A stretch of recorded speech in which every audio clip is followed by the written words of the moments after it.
جو کہ جنگلوں میں رہتے ہیں سیاہ اور سفید رنگ کے، اس کے بارے میں تو اتفاق ہے کہ وہ حلال ہے۔ دوسرا ہے حمر اہلیہ، وہ جس کو گھروں میں پالا جاتا ہے، پالتو گدھے، اس کا حکم کیا ہے؟ جمہور امت کے نزدیک یہ گدھے حرام ہے۔ کیا ہے؟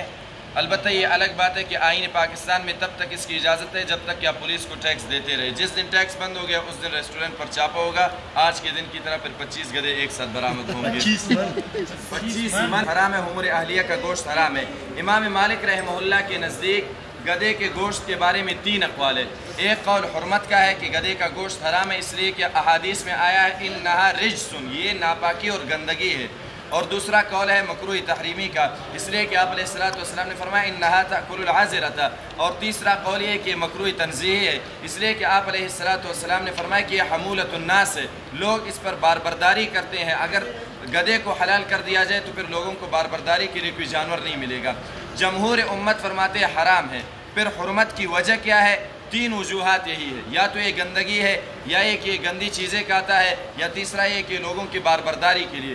چوتھا قول علت کے بیان میں صحابہ کرام فرماتے ہیں کہ چونکہ غزوہ خیبر کے دن مال غنیمت کی تقسیم سے پہلے لوگوں نے مال غنیمت کے گدھوں کو ذبح کر دیا اور ان کو پکانا شروع کر دیا، تو مال غنیمت کی تقسیم سے پہلے اس میں تصرف چونکہ ناجائز تھا، اس لیے آپ علیہ السلام نے اس کو حرام قرار دیا۔ لیکن یہ قول درست نہیں ہے، اس لیے کہ مال غنیمت کی تقسیم سے پہلے اس کو استعمال کرنا زیادہ سے زیادہ اس میں کراہت کی بات ہو سکتی ہے، حرمت کی تو بات نہیں ہو سکتی۔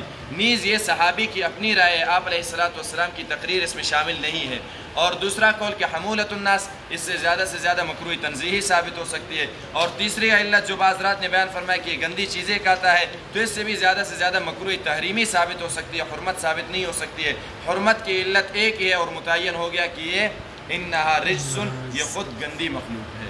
ہو گئی یہ بات، آگے چلیے۔